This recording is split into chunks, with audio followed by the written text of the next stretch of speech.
Yeah, that was awesome. Woo! All right. So hopefully the stream is back. I got a I think text I think it's saying, back. yeah. Says I'm it's live.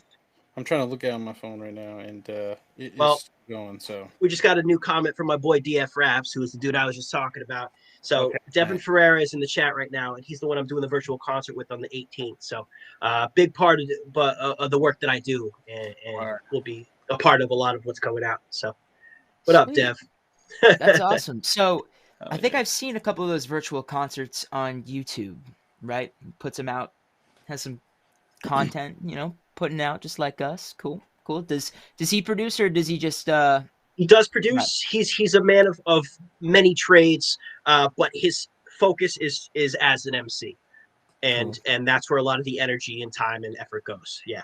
So we really got together because I wanted to lean more towards producing, and he wants to hone his rapping, and we kind of we're like, yo, like, where's the reason not to do this, you know? So That's perfect. So is he like one of your main guys that you produce with? he is, yeah. He's actually the first MC I've worked with.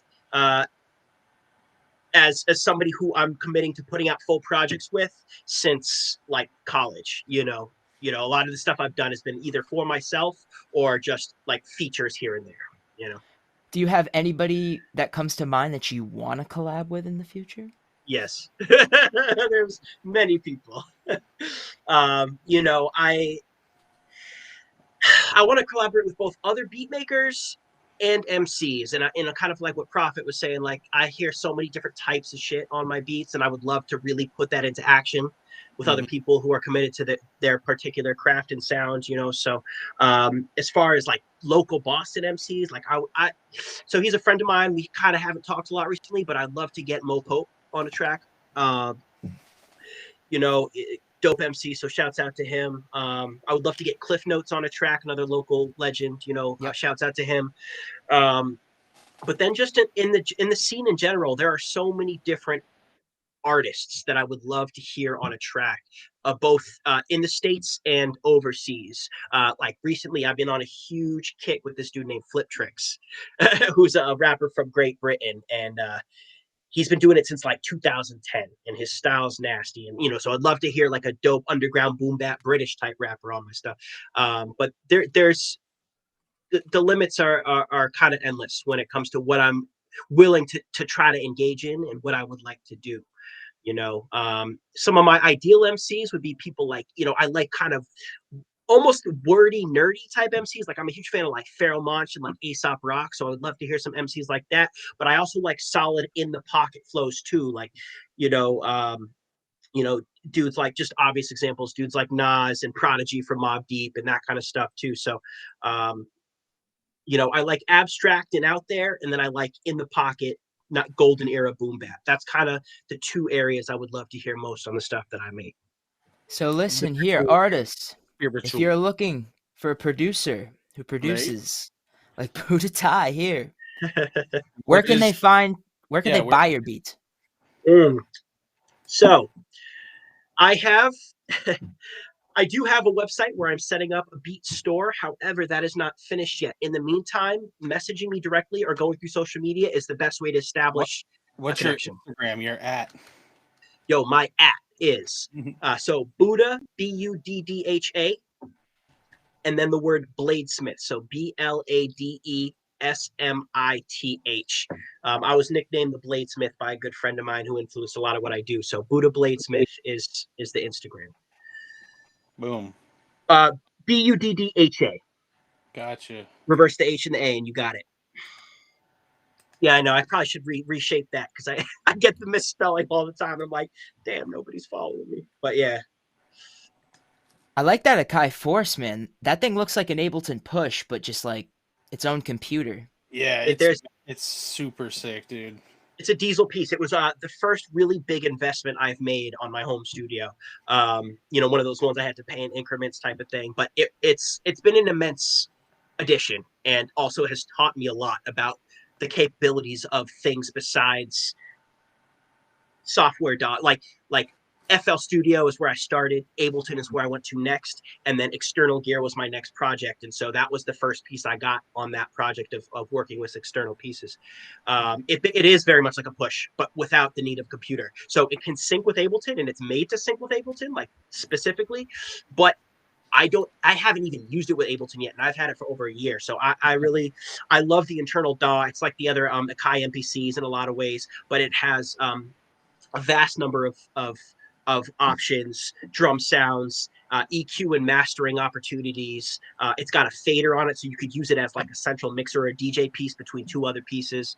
And then it's got, of course, you know, It's fucking legit. yeah, it's legit. It's legit. And I will say, for people who, depending on what kind of music you make, the sounds that it comes out with by default are very electronic music sounding. So very like, you know what I'm saying? Like very EDM. You're like, at first, you're like, hip hop with this? I'm not sure. But yeah, I get what yeah. Some people off, but you just got to work with it. And it's, yes. I think it's a little less user friendly as like an MPC would be, but the features that it has just kind of like outweigh what the MPC can do as far as that is concerned, like for sure.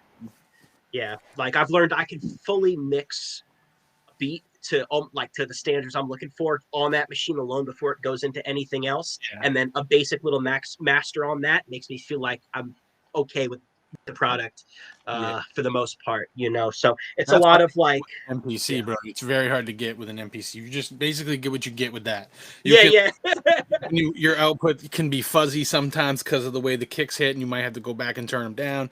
And like you get that a lot with the MPC. I learned to just make my outputs like do them low, so I don't run into that problem. But you end up doing a lot more back end. You know what I'm saying? Making it sound a little better than, as you were saying, you can do that shit on the fly with that shit and kind of be satisfied with that, whereas the MPC I probably it wouldn't be satisfying to me. I'd have to do a little mastering to it. Totally, yeah.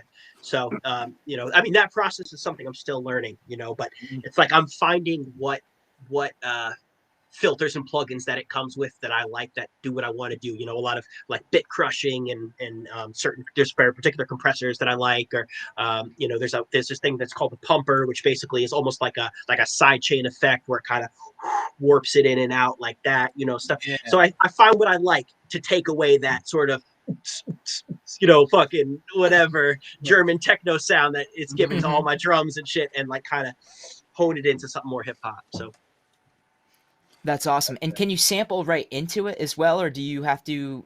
Yeah, you can. Wow, yeah. It's got an incredible amount of inputs and outputs in the back.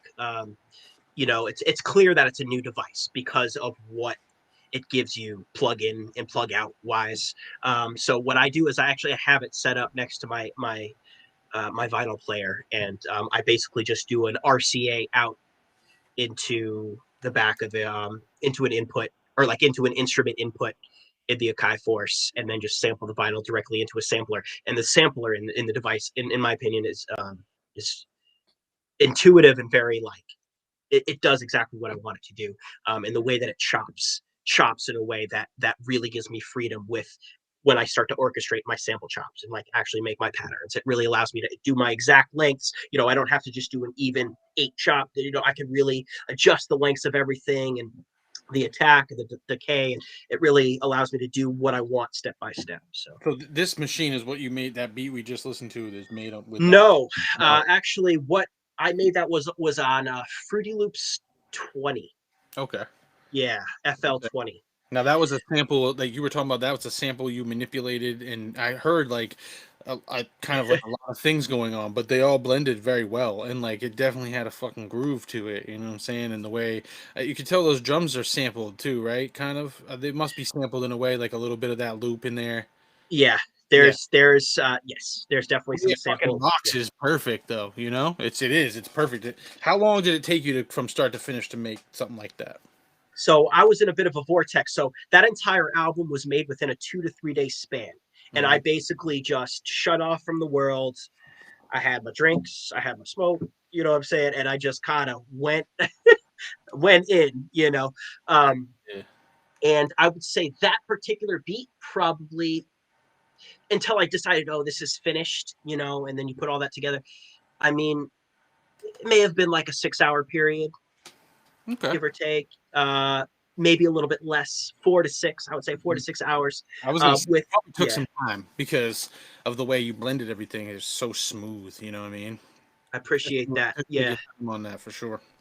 It's funny because the way I chop my samples is like I'm not musically trained and I don't know a lot of music theory. So when I'm chopping something from a piece that's like abstract, like a jazz or something that's on a different timing than a 4/4, whatever, Mm-hmm.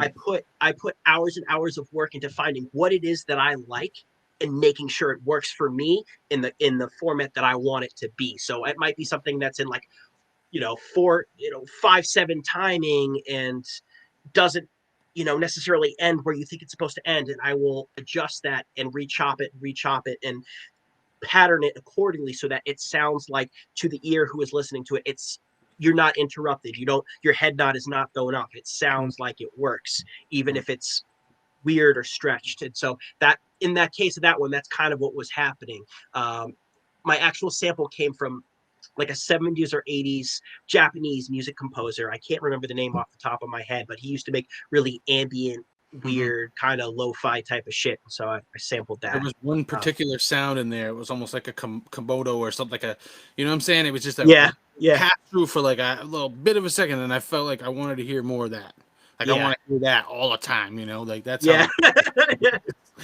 Well, I did too, and actually the trick of that beat for me was restraining myself from only doing that sound on the beat and sprinkling it in as a teaser and being like, yo, you heard that? Okay, wait, hold on, it's coming back. Oh, here it comes again. So I've learned that restraint is huge. Go ahead. No, yeah, with the Akai Force, right? It seems more portable than what we have, right? Because we need to stay in the studio to use it, right? With electricity, it looks like it kind of runs off of a battery. Is that true? Not exactly. No. iPhone photos are deceiving. Right? Yeah. PC One does live, right? I mean, you could get it technically, but it's like I'm not sold on that yet. So kind of like Tinder. Photos are deceiving. So basically, oh man, it's enormous. It's bigger than the Push. It's fatter. It's heavier. It's about the same dimensions, but it's thicker and heavier. And honestly, I'm about to order a case for it, and the case is the size of like a briefcase that you present $100,000 to somebody, and like a big metal, like that's what the case looks like. Give me the Force. And it does not have it doesn't have a charge. You have to have it plugged in to use it. So those are my only, kind of cons about that. Also, I can't export. There's no easy way to export stems. You have to be creative with exporting stems. That's my other con with the Force. So like exporting stems, like you can't do it individually. You kind of have to do it like there's not one easy way like an Ableton or Fruity Loops where you can like click a button and say like export individual whatever. You have to do that custom. Like you have to take the time to do that. So it's like you mute everything else and then you export one channel at a time through your interface back into your computer. Same with MPC. If you want to stem it out, you got to mute everything and then run it through. Exactly. And then bring it back and fucking run it through for the next track. And exactly. If you want the stems, that's why I tell people you want to beat with the stems is $100. Exactly. All my other $25 with a tag, $25 without the tag, $50. That's just high quality MP3 wave, whatever. You can get that all day. And all my beats I sell are exclusive. So like once you buy it, like I take it down. Nobody else uses it. I don't do leases. I don't know why the fuck people even thought to do leases. It's the dumbest shit I've ever heard of. Yeah, it is a thing though. Yeah. And use the same beat. It's like, damn, that song was all right. This song was all right. I like about 3 songs that was made on that beat. So I don't like to hear that. But if you want the stems, this is $100. It's gonna take me some time usually to figure that out. So I'm gonna be a little more lenient with shit. But I have people who don't care. They're like, I need the stems, and I'm like, bro, I can make it sound good without the stems. It's $25. Yeah. No. Okay. Cool. I give them opportunity. You know what I mean? Like I can make it sound really good without. And I'm one who. We'll take the song. I want to master it when you're done with it. I want it back so I can master it, and I'll send you a fucking master. If you keep it, you keep it. If you don't, whatever. But like, I want that control. Even if it's on my end, like if they put the shit out and I didn't master it, I'll still listen to my version probably. No, I'm playing, but no, I just You're like not that playing. control and being able to have that back because I like to control the sound, and then I can hear, because a lot of times an engineer might not pick up on it if they didn't make the beat and shit. They'll record somebody and they'll think it sounds great. I get it back and they're like, yeah, they already mastered it. It sounds great. I'm about to put it out, and I'll be like, whoa, wait a minute. I think like one certain instrument or part of my sample is too loud. That happens a lot, you know what I'm saying? Because like you'll hear here, you'll hear here, and then I'll be like, it's too loud. It's muddying your voice and shit. How come the engineer didn't pick that up? You know, it's in the same place, and I'll take it in that, and I'll go right back in FL Studio or something or whatever, and I'll take the sample and lower it down, and then re-export the motherfucker out. And the drums are really heavy at that point, and you can hear the vocals. It's open up the space, and like I've had that happen a lot of times, and people are like, damn, this one sounds way better. It's like, yeah, you know why? Because I kind of know what's already happening. Whereas an engineer is just, they're thinking the beat, especially when they get a 2-track beat, they're just like, the beat is kind of like this, and they don't fuck with the mastering or the filter. They don't. You just kind of run it as it is, and then they put vocals on, and then they fuck with the vocals trying to get it to be the right way. But really, it's, you got to mess with both of them. And if you don't have stems, it's hard. But if I get it back like I want every time, it's not hard because I have access to everything on my fucking computer. I can just literally pull any beat up, even if it's from 5 years ago, in fucking 10 seconds, and I can go right back in there and lower the shit down and make adjustments to the kicks if I need to bring them up, snares. And I've had artists even do that for $25, and you don't like the snare, right? That snare is really throwing me off, bro. But I like everything else about it. Listen, for $15, I'll switch that snare. Yeah, try it. Right. And I'll swap that out for you. But yeah, stems are a pain in the ass, dude. You know, for all the progress that, you know, Akai and all these companies have made, they still export things the same way. You know, there's no easy export all stem button. You know, that's cool. That's cool. Yeah, no, we're used to it. You know. Listen, Akai, if you're watching, listen, sponsor us, and then switch a couple things up. Send up an MPC 1 and a Live 2. And we'll compare them on the show, and we'll give honest feedback. Exactly. Absolutely. Yeah. Absolutely. We'll make some EDM. We'll get some shit from mpcstuff.com, and hopefully they will throw us some mods. Hey. I can get a skin for this thing, so it doesn't have to be black anymore. I want it to be like white, or like gold, or like red. Anything but this black. It's beat up, man. It's the original case. I'm sick of it. Send me a new one. Please send this man a new case. Please, so I don't have to spray paint it this summer. All right, so I'm going to play my version of the beat of the week. Hey. Yes. Schmick schmuggin. Schmick schmuggin. There we go. Sample challenge. Yeah, so I was telling Prophet, this took me so long. I don't know why. So I put it on the record player like a week ago, and then I sent it out, and I was like, oh, this sounds so great. And then today I was like, I got to get to it. I listened to a beat that I made previously with it, and it was all right. Then I tried again. It's like, oh, man. So I was using Serato Sample, which is a VST for like $90 I bought a while back with old stimulus cash. I was like, yes, let's do it. So I bought it, used it, tried it out. It was a little funky. I don't know. I always end up like switching the sampler around at first. Like at first, like I'll be like, maybe the sampler isn't working for me. So I switched over to Ableton Simpler, and this is what we get. So let's see. See what you guys think. Hell yeah.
That shit was What? fire, man, and I love the way that fucking it was so different from like. It was so different from yours, dude. Oh shit, I bro. love it.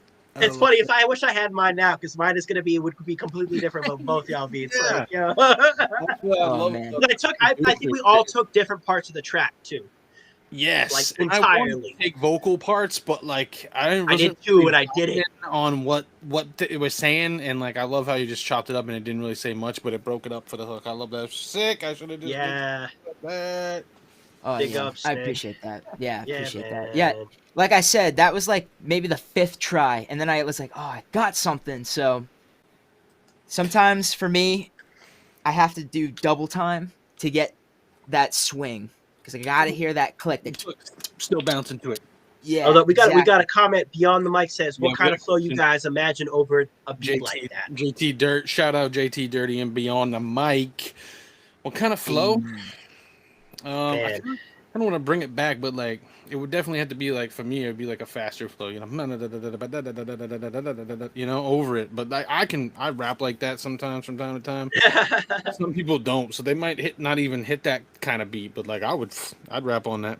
Can I have that? I almost heard like Hey, something that's almost do it. like the exact opposite of fast, slow, but in a way that works. Is my homie Evidence? Yeah.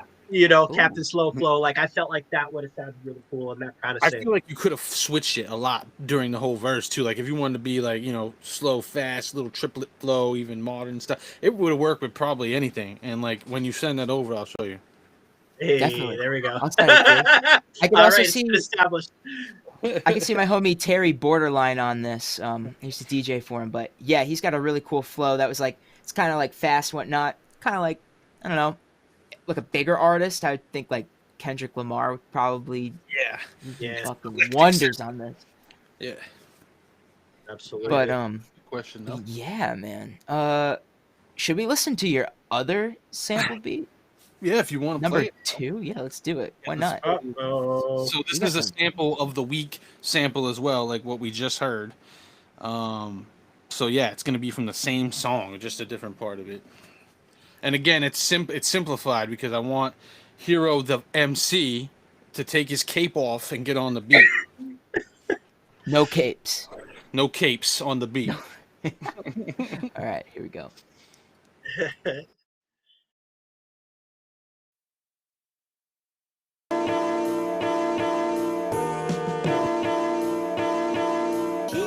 Like I am now listening to a blog big big.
Yup.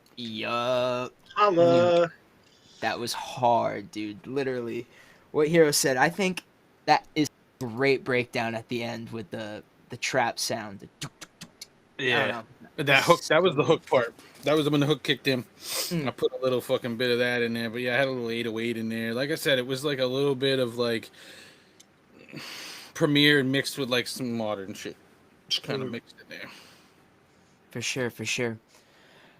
All right, so I'll play another beat. I'm just like, Mhm. Beats over beats. Yo, if anybody has any questions, comments, Yeah. hot takes in the comment submissions, beat submissions though. Beat I want submissions. beat submissions. This is a beat show. Beats over beats. Beat submissions. Beats over Organic beats. beats. Oh yeah. Exactly. Beats Bears Battlestar Galactica. Exactly. I did send another beat too that's completely different from what we just heard too. I know we'll get there, but I did want to send something that was like different from the chopped up sample style beats. Sweet. Yeah, we And could I definitely want dig to into hear that. the second one from you because I'm about to have another beat. All right, cool. So I actually made this one earlier today as well because I was like, oh man, I need to make a third beat. And yeah, Ableton froze, crashed, got it back up. All the VSTs are messed up. Yeah, hallelujah. Thank God for computers, right? Because they Oh, mess yeah. everything up. But I got it back to where I wanted, and yeah, this is it.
More? Some more. Yeah, let's get some more. Budotai. Yo, Let's get some beats from you, dude. Yo. Just beats, beats, beats. Let's do it. Just Why moving not? from that masterpiece, he's just like, man, let's just get some. Seriously, what's up with that beat though? Why can't we have more of that? Dude, those comes in waves, dude. Like you got to get in like this mysterious anime type mode, and you're like, Yo, I'm "Ugh." always in that mode though. That's the thing. I was born in that mode, dude. Yo, You know? fucking JT Dirty says eats over eats, bro. We're making beats or we're rapping while we're cooking up fresh burgers or something, doing like a cooking show. Yo, down. Listen, that's mean, an you idea that already- could happen. Sign You- me up. Like you say no more. It's done. You already could be mistaken, for Action Bronson. Like, let's do it. You know what I'm saying? Bro, don't say that because I mean, look at my legs. Legs are covered in fucking tattoos. So like, I was at the bank one time in Saco, Maine, getting in my car, coming out of the bank, and someone was driving, past my car behind it, parked, and they stopped their fucking car, got out, and was like, "Yo." Oh, he was like, "Oh, I thought you were someone else." I said, "What?" He said, "I thought you were Action Bronson, bro." And I was like, Action Bronson weighs like 400 pounds, bro. I'm like 270. Come on. Yo. But no, I get that a lot actually. We'll start a show. We'll call it Duck. That's delicious. You know. What Hey, I'm great idea though. Like I love that. I just how would it work if we're not like it's not like I can. So I don't think it would be like live. I think it would be more have to be planned in a production. Yeah. Oh yeah. But I could definitely see it in a big kitchen, and socially distance, masks on in the kitchen. Oh yeah. Exactly. Yeah. Like, hey, Batman masks. Pass me the salt. You just fucking throw it across the kitchen. Someone opens up the fridge. Someone takes out like a little MPK mini, taking out records and Beats on ice. Let's go. Yeah, exactly. It could Right? definitely work. It's definitely something we'll have to think about because I can definitely get into that. And then the MC could just make toast. You know, just be waiting for a piece of bread to pop out of the toaster oven. Fucking I know he's Heroes waiting for the butter. Sopo, dude. That's like from that guy from last night was like, I'm from the hood. I'm from Sopo, dude. Oh my god, what is Portland, Sopo? Maine. South Portland, Maine, dude. Get the fuck out of here. Oh, never heard of that. Exactly. It's the coldest spot in Maine, apparently. Paranoia was like the closest this guy ever been to hood was when he This drove milk. past the milk factory. Yeah. Oh my god, that was Yeah, great. All play right, some more though. We got some more to hear from you, Buddha Tot. Let's hear it. Ah, dude, we got like more than 10 beats from him, so we're definitely gonna go through all of them. Yes. Let's go. But I'm about to take a fucking smoke break for y'all, so it's that time. It's that time, yo. Blaze for the boys. I'm Yeah, keeping let's it PG, but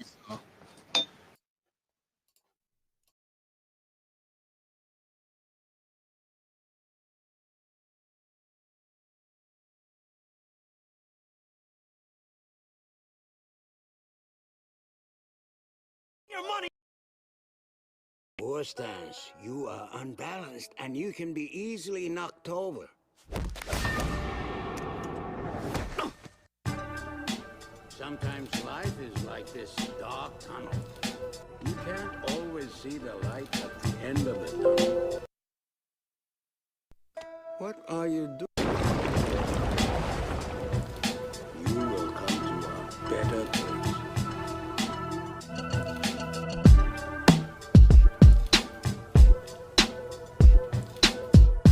This city is a prison. I don't want to make a life here. Life happens wherever you are, whether you make it or not.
The stomach is the source of energy in your body. It is called the Sea of Chi. Only in my case, it is more like a vast ocean.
Sometimes life is like this dark tunnel.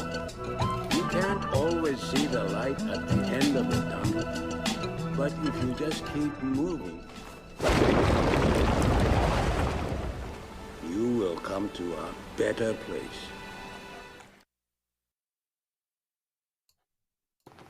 That was fire.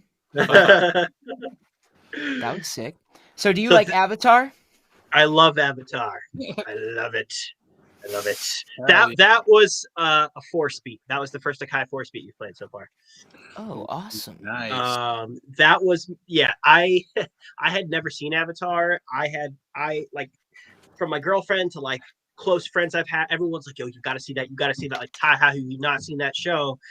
And so I finally sat down and binged the whole thing, and it was just like life changing. And it influenced like an entire 2 albums. You know, like it Oh, was, wow.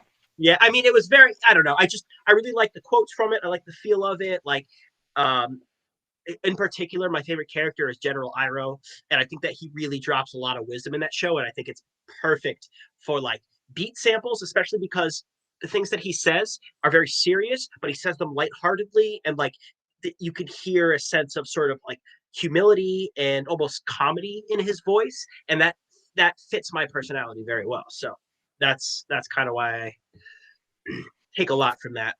And then he has this fiery nephew who just wants to find the Avatar no matter Yep. where he goes. Yeah.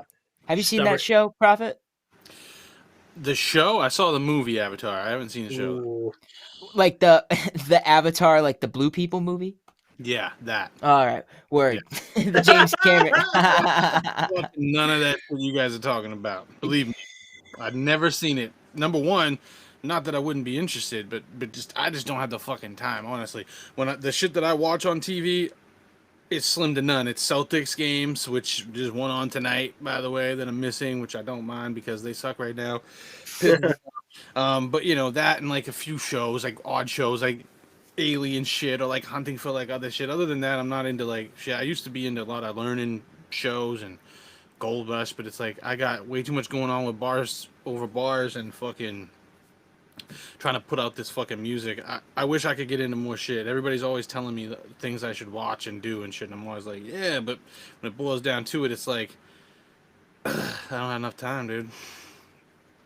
Facts, straight facts. Sometimes I catch myself having a little time, like I wake up in the ass crack in the morning and it's like stretch and watch just something. But I jump Where I on was- Call of Duty in the fucking ass crack in the morning and just rip kids early on and get some good fucking streaks going and shit. I do that a lot and play PlayStation a lot. Like, go play PlayStation because I'm bored in the studio, and I come back to the studio. When I get bored of the studio, I go back, play PlayStation. I get bored of PlayStation, maybe I'll watch something. That's like my fucking loop for the past 12 months. how close is your studio? It's literally in my fucking house. I'm in it. Oh, yeah. I didn't know if you were. It sounded like you were traveling. Yeah, I'm just saying, like, traveling to the fucking living room. So, other than Avatar, right? And Prophet makes a good point. You know, it's like the media that we watch and consume, right? It definitely has, you know, some sort of effect on our music and whatnot. So, other than like Avatar, what else do you watch or have time to watch? Or do you play games or, you know, have any hobbies outside of music? So It's you're okay if you don't, you know? No, the problem is I do. And you're touching on a vast topic right now because I am first and foremost a nerd. And I a lot of the music that I make is greatly influenced by the video games that I play and the shows that I watch. So I'm very, I mean, I've been watching Japanese anime since Adult Swim, you know, early teens, staying up until my parents go to bed, you go downstairs, and I'm trying to watch Inuyasha, Cowboy Bebop, Trigun. Like, those are like a lot of my favorite shows to record, to memory, and I still rewatch them to this day. And I'm also, you know, a huge gamer. So I own, you know, a gaming, like a PC, but also like a Switch and a PS4. So I spend a lot of time in those worlds too. So a lot of what I experience in these sort of sci-fi, fantasy type of worlds influences the music that I make, for sure. You know, I make a lot of references, especially my first album, A Man Out of Time, which came out in 2019, to things like Cowboy Bebop, and just like sort of general sort of reference, like, not want to say pop culture references because these aren't all of these aren't like pop culture, but those types of shows. You know, a lot of stuff that I saw on Adult Swim or have experienced through my gaming hobbies. So For sure. yeah, For sure. yeah. I'm Yeah, trying and to figure out if Bars Over Bars should have a show where we just get, you know, producers and MCs to come together and play games and should. stream. Yeah, we've already. I Talked mean, there's a huge market for that, bro. Like, Yeah. there really is. There really is. And Yeah. I've always go for that for sure, dude. And we can like take clips from throughout like the week or whatever and put them together and make a thing out of it. I was already thinking about getting the camera for the PlayStation just to fucking have that footage and shit. Ooh. It's easy to go right from PS4 right to YouTube, and is. Yep. or just save it and edit it. That's so true. So true. Would be So, just looking in the chat, my cousin Eric, hey, what up? Yo, gotta get that Final Fantasy VII soundtrack a spin. Ooh, that's so true. Gotta see if we can get that on vinyl. It's not a bad idea. I actually know somebody who's done that. A good friend of mine who he goes by Alfie. He moved out to the West Coast, but he's from Boston, and he's an engineer, audio engineer. So he records a lot of artists, and he ended up putting out project with some fairly like big name artists, at least locally. Michael Christmas, Billy Dean Thomas, Oompa, some other characters. That the entire album was only sampled from Final Fantasy VII. I'm spacing on the name of the album right now. I'd have to look that up and drop that in a chat somewhere. But it was really cool, and it literally took that concept, and made it a reality with like artists that people recognize. So So when it comes to sampling, right? Here's a hot topic. Do you think sampling should be illegal or legal? Like, do you think that you should be able to sample whatever you want without getting hit for it? I've always operated like that. I don't know if I don't. Right? Yeah, I know. I've always Dude, it's never been a thought on my mind until like within the last year that if I put this out, is it going to get me in trouble? I don't care enough about that. But that being said, if I do want to ultimately monetize certain things that I make on a certain level, like it is something you have to consider. And so I've been trying to at least educate myself on what do you call it? Like copyright violation issues and things like that, and what is considered fair use, and I think it's important things to know. Do I think it should all be legal? Not necessarily, because if I were a composer and somebody was taking all my music and making millions off of it, I think there would be something in me that would be like, I should see a part of this, because I created the core of what is going on here, and I've made hardly anything. So maybe I should figure out a way I can involve myself in some of this money that's being made. But at the same time, as a person who wants creative freedom, that side of me is like, no, I should just be able to do it. Like I think the part of that law that makes the most sense to me is that just so there's the part of fair use. And essentially, if you disguise a sample enough so that the feeling and the way you convey the sample does not reflect the way that the sample was originally done, then you can avoid the law coming down on you for using it. And I think that's fair to a certain. I do think it is fair use to a certain extent. So I like to see it more as that way. Is like, if you can disguise it enough, even if it's arguable that you do know what the sample is, but like the average ear can't decipher that, then Yeah. Or AI. That's yours. Mhm. Yeah. Or well, AI is a whole other story. But yeah. Yeah. I'm a firm believer in I don't give a fuck. Like, I'm gonna sample what I want. I have put out some songs even more recently too, that have required sample clearance, and I use TrackLib for a lot of that. They're fair.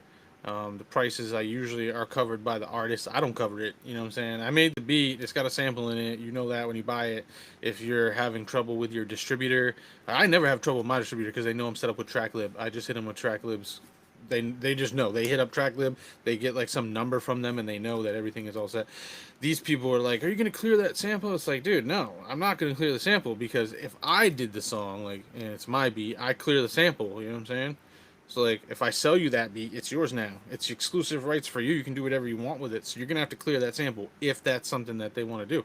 A lot of people try to just put it out, and I tell them it's risky sometimes if your distributor is one like DistroKid. You try to put something out through DistroKid, and they'll flag your account if you don't have clearance. And they're not very good at reaching out about getting clearance either. They don't communicate very well at DistroKid. So I know some people have ran into problems at DistroKid. They try to put out a track that had a sample on it. Then their release date came and they're like, track didn't come out. They're like, where's my track? And DistroKid would hit them up and be like, we pulled it down. You're gonna have to try again, and we need proof of the sample clearance. And then I had it happen to me when I tried to put something out, and I had clearance for the sample. I had the clearance.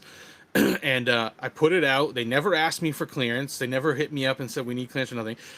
My release date came, didn't come out. I hit them up. It took like 3 days for the email to get back to me, and they're like, "Oh yeah, it's because you had a sample in one of your songs, and it's a sample of this." And I'm like, "Well, I can prove that I could clear the sample." And like, too late. We already gave it to the distributors, and now they won't distribute your music through us anymore. And I'm like, oh, perfect. Like, you're going to have to find a different distributor. So I've been promoting a release for like 3 months, saying it was going to come out. And then people had to wait an extra 3 weeks because I switched distributors. I went to Songtradr. And since I went to Songtradr, I put out like 7 or 8 releases. I put out 4 beat tapes, 20 beats each. I put out like full-length albums and a bunch of singles. And a bunch of that shit has full-on 20-second, 15-second samples that all been cleared. But no issues. Everything I put on there comes out within, it's 2 weeks, 14 days. Boom, out. No issues. And they pay way better than DistroKid ever fucking paid me. And it's also free. So they only take 10% of your royalties. Right now through COVID, they're letting you keep 100%. But eventually the free plan, they take 10% of your fucking, what you bring in, which... But it's free? Yeah, and it's unlimited. Just you can fucking release 100 albums or 100 singles if you want, and they're not gonna tell you no. So we're not sponsored, but if you were an artist or a producer, it's a great fucking resource for people. And I know everybody has their little thing, and you get comfortable with something. You got DistroKid, and you're like, I know how to work it. And it's like you get comfortable with the process. But if you are looking for someone who's decent and their customer service is quick too, and if they run into issue with your thing, it gives you a notification on the website, and you can go and check it. You'd be like, oh, my picture is the wrong size, and you can fucking change it. Whereas DistroKid, I didn't feel it was very user friendly, but. Shots fired. Yeah, anyway, DistroKid's a bunch of fucking idiots when it came down to trying to explain to me. I wanted an explanation why. I wanted them to tell me why I couldn't just give them the paperwork they needed and re-upload through them and just have it come out. And they couldn't tell me why. It's like, we just can't. And they're probably like, and there's 10,000 other artists that we have to talk to. Like, yeah, they don't give a shit. That's why. We have a meeting. People, yeah. So I don't know. Songtrader's dope. And I just recommend it if you are looking for something it's worth a shot to try out anyway. You can't do anything from your phone, really. You can't upload from your phone and all that shit. Some people are like, but the website is good. So people want to upload from their phone these days? So, yeah, some people do. I think Libsy does, dude. Maybe, I don't know. He uses that fucking shit that you can record on your phone. That shit that we were talking about. Oh, BandLab. BandLab, yeah. Yeah. Record on his phone, but he was saying you can just record it on your phone, and like I don't know what it sounds like or anything. I tried to fuck with it, but for some reason I wasn't getting a very good sound through it. You know what I'm saying? It wasn't very crispy. Just like fuck it, I'm just gonna do it on my computer because that Live Resin song, I thought it came out pretty sick. So. Well, I'm sure you can get an adapter for your phone and just like plug a quarter-inch adapter. Like adapters for your phone, bro. Like little, I think fucking USB condenser mics, bro. But your phone's got to be pretty powerful to be doing shit like that. Can't just be like a $50 phone or something, $100 probably.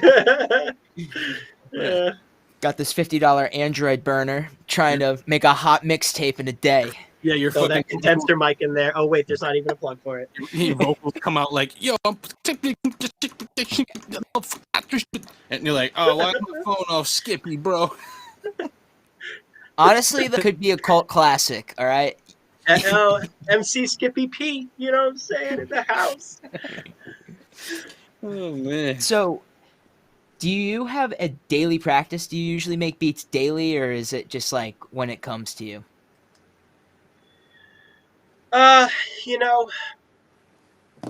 It's kind of more when it comes to me. Sometimes I treat certain weeks in a way where like I do try to create a regimen for myself, but generally I like to do it when my mood is in a certain place. So it often comes like when it comes to me like in certain moments, and then when it does, I vortex and I binge for like a few days in a row. So like I might go for a week where like I've made nothing, or maybe tweaked a couple things here and there, but really haven't dug into a full project. And then some point in the month will come where I just have this urge to like, I feel like I need to make a whole bunch of new work. And then I'll download a whole bunch of songs that I thought about sampling. And then once I get into one, it kind of just avalanches from there. And that's all I'll do for like a few days. And I'll pump out like a whole project in a few days and then spend the next few weeks like editing those, fusing them together, creating track lists, conceptualizing what a project might be like. And then once that's done, just let that breathe for a little bit. So my process isn't super regimented. It's kind of based off of feeling and sort of intuition.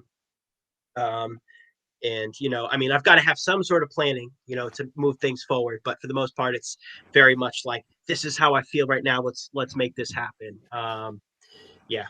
With planning, do you mean like you plan like the drums, the specific drums you want to use, or what's the planning like? My whole approach really is anti-planning in a lot of ways. Yeah. I kind of love to just pick up a random record, and when I go shopping for records, like I look for album covers, bro. Like Yeah. I don't Something that really looks know. great. I don't even know what's on the record. I'll look at the cover. I'm like, that's cool artwork. This person must have some unique taste in what they do. I'll check that out. So because I also like to have, like, you have records. There's these big physical things that sit around your house. I like them to look cool. So I often choose things because there's so much out there and it could go so many different ways. I love to just choose based on front cover, like what records I like, unless I already kind of know the record. Like I'm like, oh, okay, like this is a Blackbirds record that I know I'm going to get some great drum breaks off of. I'll definitely grab a few Blackbirds, but for the most part, it's very spontaneous and very in the moment, and I just kind of let the experience dictate itself. So like I'll find a song that's within the wheelhouse of what I'm looking for, like some old,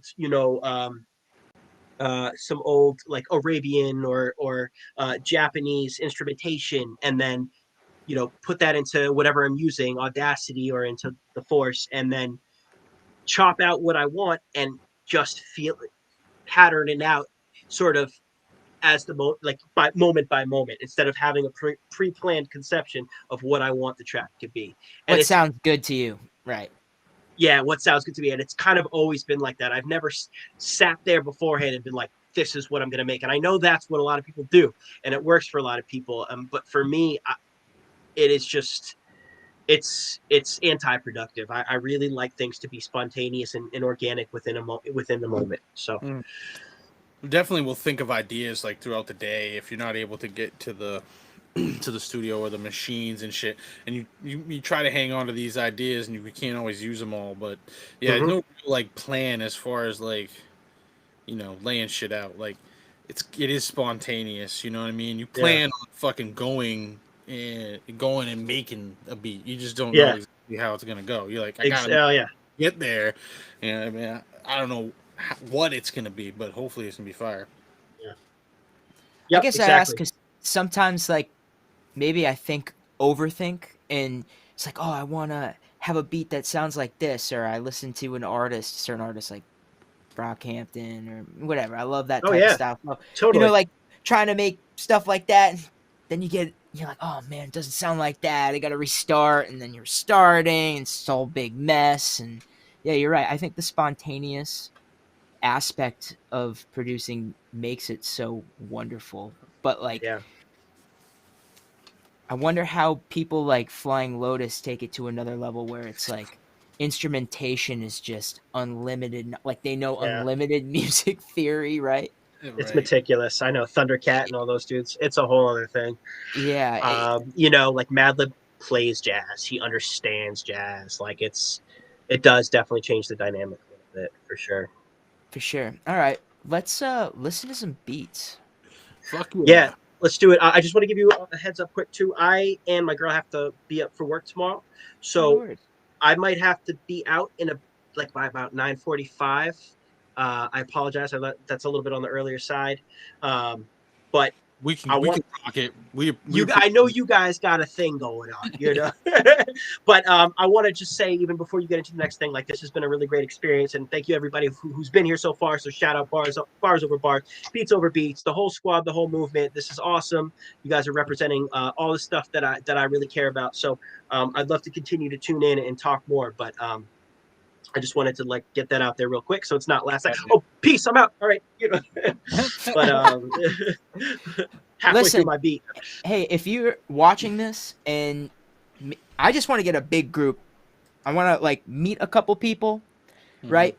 And then maybe try to find, 6 of those people and see how we could react within a whole group. It would probably be crazy as fuck. It definitely go on for extensive times. If we had started at 6, I'd go the whole time. I could go all day, but yeah.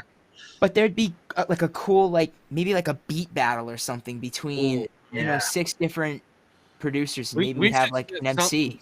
Like similar up, like we could set something like that up. Not like we don't have to be there for it. You know what I'm saying? We'll just say, all right, here's the deadline, and we just make like a little graphic or something, and we go through like playoff style, like pit this beat versus this beat, but then we just have a final winner or something. Maybe we announce like, final winner is going to get a little bit of dough or some shit like that. You know what I mean? Kind of incentivize it or some shit. Let us know in the comments if you think that is something we should do, beat battles. Maybe it's like a sample we pick or whatever, and everybody's got to use the same shit, and boom. I'd love to do some shit like that. Yeah, definitely. I'll do some crazy samples of just insane trumpet playing. I'll just play a random note. I'll just play at the other end. You'll have to sample it. Put some 808 in there. I like that. All right, so is there a certain song that you wanted to show off tonight? Yeah, let's get we one haven't played? you really want to hear before you go. Well, so the most polished release that I have is that whole Masquerade thing that we were talking about. So the first beat we played, Senpai, that is from that album. That album is the most polished release I have to date. So anything from that would definitely be good for me to show and good for, something that I'm currently trying to promote. All the beats you have in that other folder are unreleased beats that haven't been fully mixed yet, but are things that are close to where, I feel like I'm okay with showing them to people. Are any of these beats for sale, like right now? Like Potentially, besides the ones in the album folder, which Nick has, all the ones in the unreleased folder are all potentially for sale. None of them are in like any particular project or whatever. Like, what I would love is for somebody to hear one of them and be like, "Yo, that sounds tight. I could work with that, or I could work with something that sounds similar to that. What else do you have?" Like, those are all within that. Let's get them out in the market type of wheelhouse. So, shout out to you. We want to plug you so that if anybody out there knows anyone's looking for some fucking beats and shit, this guy's got fire beats. Don't forget, you can hit him up on his social, which is at Buddha Bladesmith on Instagram. I'm sure he'll respond in a timely manner and work with you to get some shit done for sure. But let's hear that shit right now. Let's cue it up. You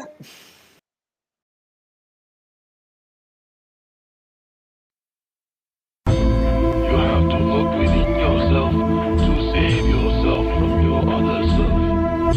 Only then will your true self reveal itself.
Word. Fire.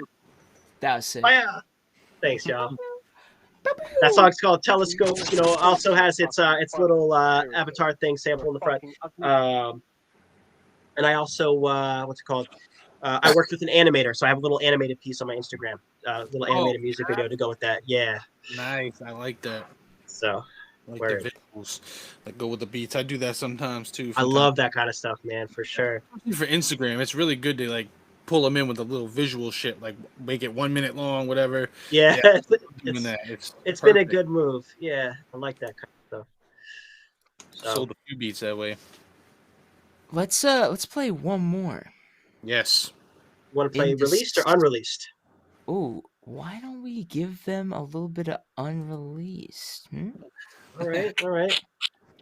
Sounds good. Let's do Fox Well, Shrine. Okay, so this is a really simple one that's basically no drums, just all sample loop. Oh, awesome. If that's a thing that you like. It's a thing, definitely. Dude, I want to It's hear a- every. You know, like I want to hear like some Freddie. I want some Freddie Gibbs on this. You know what I'm saying? Like, well, you know. here on Beats Over Beats, we're trying to listen to every sample in the world. Yeah, Yes. we want to hear all samples. Bring them, throw them in the comments. Everything. We will look at it. And eat them. I'll eat them. Nom.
Getting some feedback on that one. That's a loop. you for sure. Yeah, for real. I I was believe playing in the what you're drums with saying. it, like just along with it, fucking making beats with it. Yo, Shit I was- am going to include this in a email to both you guys so we can have a little exchange next week. Hell yeah. Honestly, we should make this the sample of the week. Yeah, That'd this be is tight. this is sample of the week this week. That would be tight. That's straight off vinyl as well. That was straight off vinyl Into the Force. I can't remember what the vinyl was. I'll find it. But you guys like that? Like, As yeah, long as it's just that, we could just use that. You know what I mean? That's perfect. just I could enough. set You know? I could set it up so it's that for sure. Yeah. Word, Yeah. man. All Well, right. on that note, I think I'm going to make my bow out because I do Word. got to take care of some things before bed. But fellas, it's been an honor. You know, Nick, I appreciate you having me on. I'll be talking to you. Prophet, I'm now connected. I will definitely be talking to you. You're also a wealth of knowledge, and I have a lot of questions I actually do want to ask you about many things. So, it's been a just- blessing, guys. You have me on Instagram, man. I'm on there all the time. Done deal. Done Hey, deal. listen, if you know any other producers who are looking to get a little bit of exposure, we're here to just expand the community and help out as much as we can and talk about random bullshit. Done deal, man. I'll send them your way. I know a couple guys, so for sure. Sweet. All right, yo, enjoy the rest of the session. All right. I'll talk to you guys, and I'll talk to you guys very soon. All right, brother. All right, peace. Buddha Tai. Yeah, he was dope. That's sick. He's got a lot of cool beats. Hell yeah. How many did you send me? 1, 2, 3, 4, 5, 6, 7, 8. Yeah, like more than 10. All right.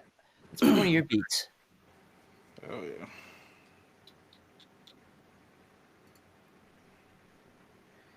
Daydreaming, is this the beat that you wanted to play? Yeah, fucking let it rip. All right, word.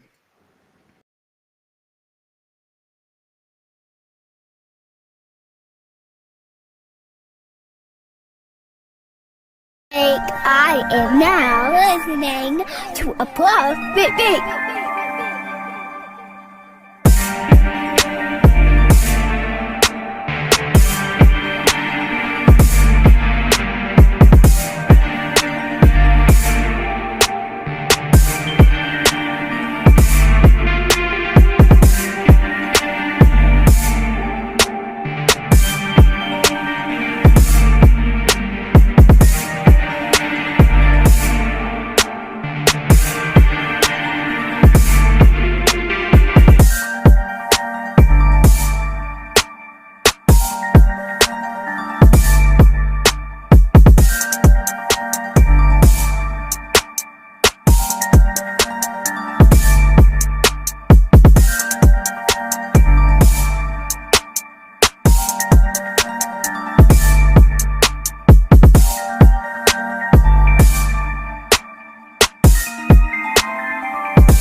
Yeah, that beats fire.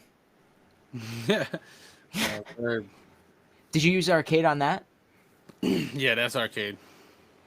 Is it like that high end that All of it. The whole Oh. fucking melody that you hear is pieces of. You say a sample, but you know it's played by studio musicians, and then they chop it up like a sample. So Mm. it's basically just played by other people, and it's the way it is like it's it matches right to the tempo you set it at, and you can change the pitch to it. And if you hold the key down, it'll play like whatever part of the sample that is. Sometimes it's 1 bar, sometimes it's 2, 4, whatever. If you hold it, it'll play, and then you can switch keys and it'll play a different part, you know. And that's how you get them different sounds. And that build up with the violins is another key that I'm switching to, you know what I'm saying? So like it's very simple to use, dude, and like you get sounds like that. Yeah, I'm definitely gonna have to take a couple of VSTs out of my library. Make some space for that for sure. Hell yeah. So with like talking to all these different producers and stuff, and I know you probably have the most knowledge, being a little bit the oldest here. What would be the best advice you've probably ever gotten, and who was it from about producing? Producing specifically probably would have came from this dude. I think we might have talked about this on one of these shows, the last show maybe, and it's basically when I was used to make beats, I would just like make a beat and fucking throw it on a CD and roll with it, right? I didn't really care much about the outcome or what it sounded like. I just felt like I made a beat, and now I've got a beat, right? And I'm like, I'm the best because I can take a fucking sample of some old rock song and I can put some pretty decent drums on it, even back then, like my drums didn't sound nowhere near to what you just fucking heard like 15 years ago, right? It was weak, it was unmastered, like a lot of shit was like just janky, you know, just trying to, like I said, just put it out. So this kid I used to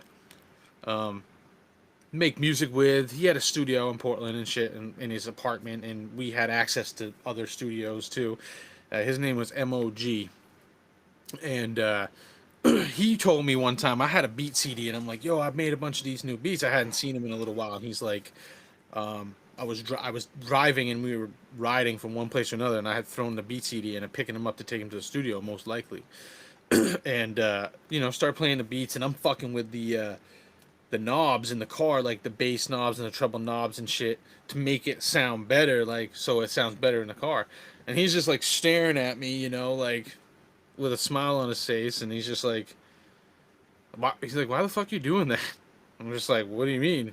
I'm like, "I want it to sound good in here so that when you hear the beat, it's fucking good." And like every other beat, I'm adjusting it a different way, you know. And he's like, "Well, why are you adjusting it here?" It's like, "That's something that's what you should be doing before you fucking put it on a beat. You want." He's like telling me, you know, back then too, we didn't have as many outlets like as we do now. Like now you're playing music off your phone a lot of times, and you get a very compressed sound on there, and it's very high end, and you don't have much low end in it, so it's hard to hear 808s and shit if you're just going to listen to beats off your phone, you know what I mean? Right.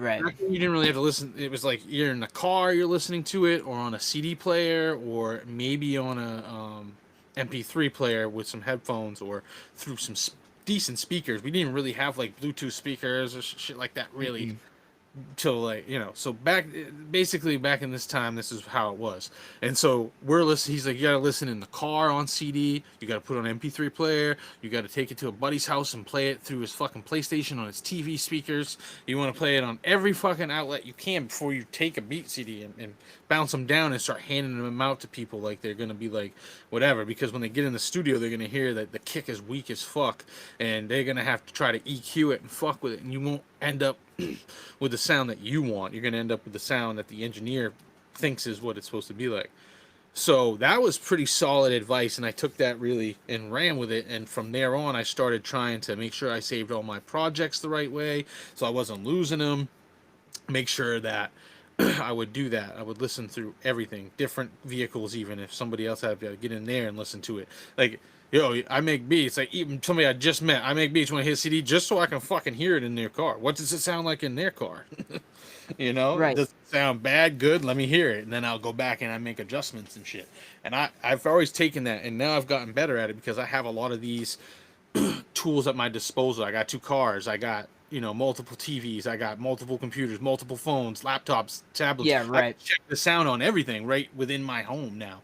But before it was hard, But now I can just put it out there, and I think that's one of the biggest keys to it, man, is making sure that your shit sounds good and how you want it to sound. And a lot of times people will just, it's got to be a 50-50 thing. Like people will be like, I just want it to be my sound, like 100% total control, and that's cool and everything, but it might not get you to where you want to be. If you know what I'm saying? Like you have to have like 50% input from other sources and 50% what you want from it. You know what I'm saying? For sure. I look at it because you only get so far just being 100% whatever you think is right. Definitely. And I guess another question I have is, when you're mixing, when you're first mixing, are you using headphones or are you using speakers? Yeah, I'm using headphones. Speakers are just to like listen for fun. Like I don't mix on speakers. I got these M Audio. What the fuck are they? BX5s. They're nothing special. Okay. They're just a little, monitor speaker that's M Audio. I've had decent luck with them. I hear good and bad about them, but I've had decent luck with them. So I got them fucking super sale. I think they're supposed to be like 150 each, and I think I got them for 89 each. I don't know. I picked them up on a good deal. I'm like, fuck it, I'm gonna get them. But I only listen on the speakers if I want to hear it like loud in my house. Like I'm trying to get a loud sound out of it. Yeah, yeah. But how I usually start the mix is I'm nice and loud in my headphones. I've got my master channel on my mixer is at 0. You know what I'm saying? I make sure everything is at 0 on there. And then in the program, I've got on the master channel on the program, I use Adobe Audition. So if you've ever heard of that, and I use 3.0, and I've used it for my whole life pretty much at this point. And I can fly around on there and literally I mix and master on the fly. I can record a song, and by the time I'm bouncing it down, it's already mastered. Like that's how I do it on there. That's so Yeah, familiar. right. So like I use that, and yeah, I mean it just comes out real dope because first thing I do is on the master track is I hard limit everything to negative 1.20. Everything is hard limited to that. Now, if anybody doesn't know what hard limiting is it boosts up your sound, that whatever is playing out to the master, it boosts it up, and you can adjust it on Adobe Audition. I usually keep it at plus 3.3 dB. So everything coming into the master is already boosted up 3.3 dB. So that's what you get that beefy sound in your mix.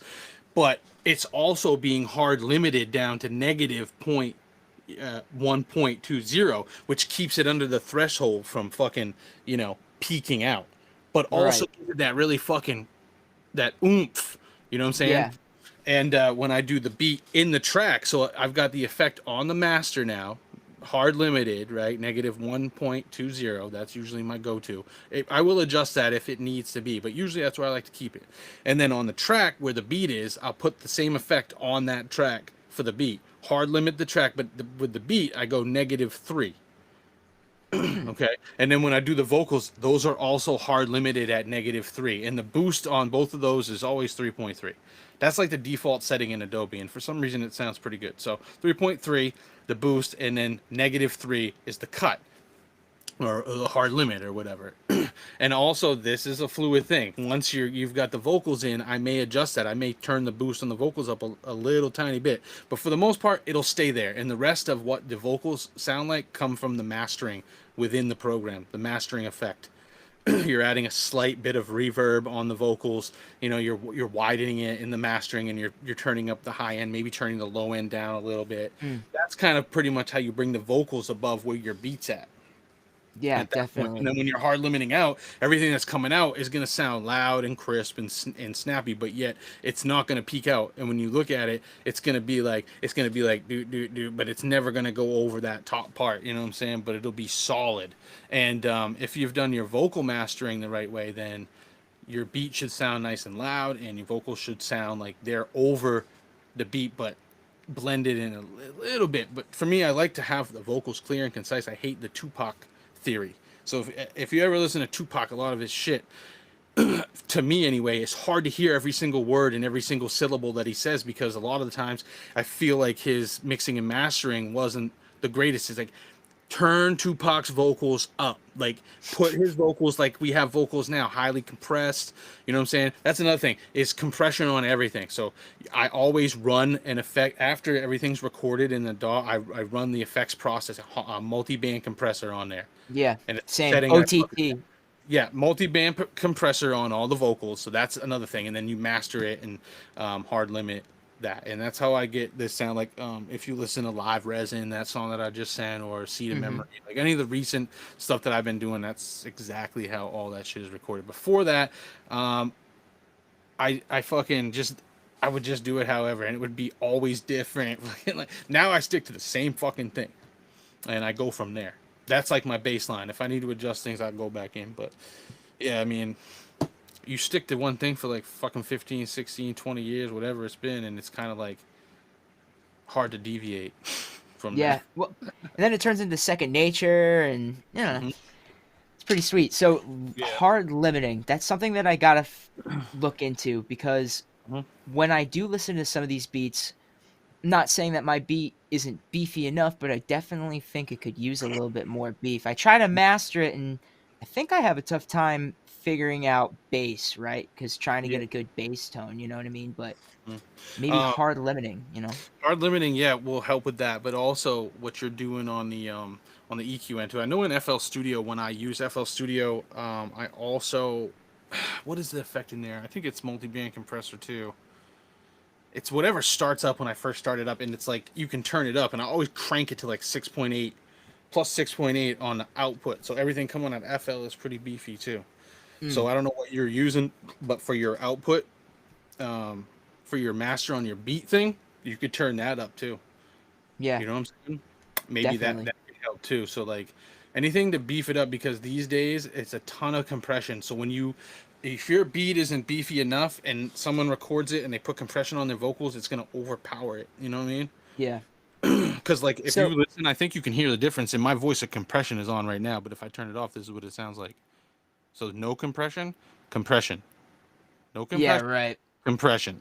So like there's a big difference when you put that, it's crispier and stuff, and it can really overtake the beat sometimes. So you do gotta like beef the beat up, and if it's too beefy, you can always bring it back down. You know what I mean? But I feel like production is never done. Like when you make the beat and you give it to the artist, I always want that shit to come back to my email. Like take that beat and that song and put it back in my hand, man.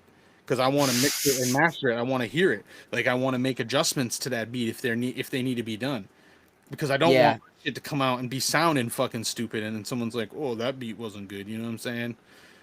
So yeah, Zandy's saying you can side chain your baseline frequencies, and I think you were talking about side chain shit. But I got like a couple 808s that I use, and bro, I become an 808 master in piano roll and shit on FL Studio, and I got a very good ear for knowing a key from a fucking sample to whatever, and I'll play with it for like 10-15 minutes till I get the right key, and I turn the sample way to like it's like 40%, and I'll crank the bass up to like 80, and I can really hear it. And these AKGs are fucking very good headphones. So like, yeah. Is that your like ratio? You know, 40 sample, 80 bass. You know, If I'm trying to get the right bass line, yeah. But once Gotcha. I've got the right bass, I turn my sample back up. Usually the samples lay around 70% on my volume, 70-75% samples and like sounds, and my drums are at a full 100%. Every fucking thing, hi-hat, snares, everything 100, just like it would be on the MPC. definitely. As Yeah, it comes out MIDI right in there. Yep. I sidechain the bass, but it does tend to just like take it out. Here, let me play this last song for you, and then if you want, you can end it while playing your beat on your MPC, and Word. then call it a night. Hell yeah. Sweet. All right, real quick.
Word. Word,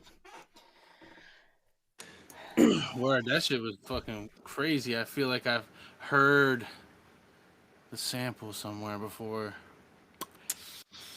I don't remember what it is. It was definitely from YouTube. I feel like the Fuji's that's a Fuji sample in there somewhere. I Can't don't place know. it. I'm gonna think about it. I like that though. Yeah, thanks, man. I appreciate that. And definitely super stoked that we had like our very first guest, Budotai. I think he was a very chill guy. Oh yeah. For Definitely had sure. some great beats over beats, man. Yo, if you're a producer out there and you guys have some beats, you guys can submit it to our email, beatsoverbeats@gmail.com. Mhm. In the over, there's no E, so it's like OVR, computer talk, whatever. So Mhm. submit your beats. We'll critique if you want, play them, whatever you want. We want to put you guys up here. So if you guys produce, we want to interview you. We want to know who you are. We want to let the world know. He's from Maine. I'm in Boston. It's a pretty big radius. Let's see how far we can take this. You know what I mean? Yeah. Get sponsors, get real big smoke breaks on this thing. Real big smoke breaks up in the air. Yeah. I want to make sure that halfway through this segment or halfway through Beats Over Beats will be a smoke break dedicated to some sort of dispensary. We'll be talking about sponsorships and Hell yeah. getting this going. But all right, this is Nick Lovin. Peacing out. Beast the Prophet. All right, I'm gonna play a little something here Hell yeah. off the MPC. So check this out. Move this over here.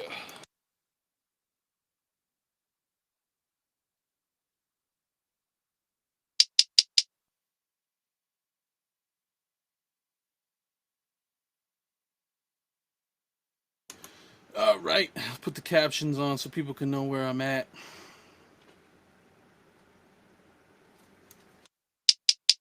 Like I am now listening to a Puff Big Big.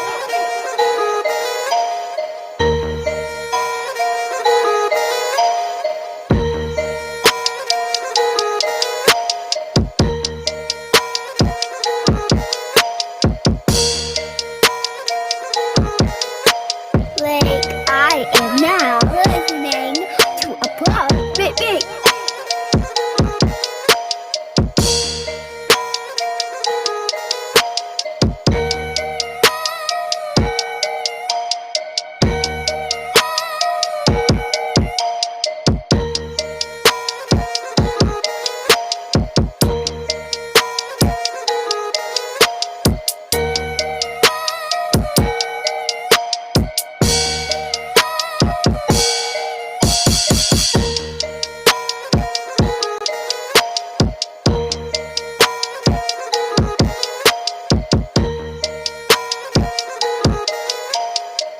Like I am now listening to a Puff Big Big.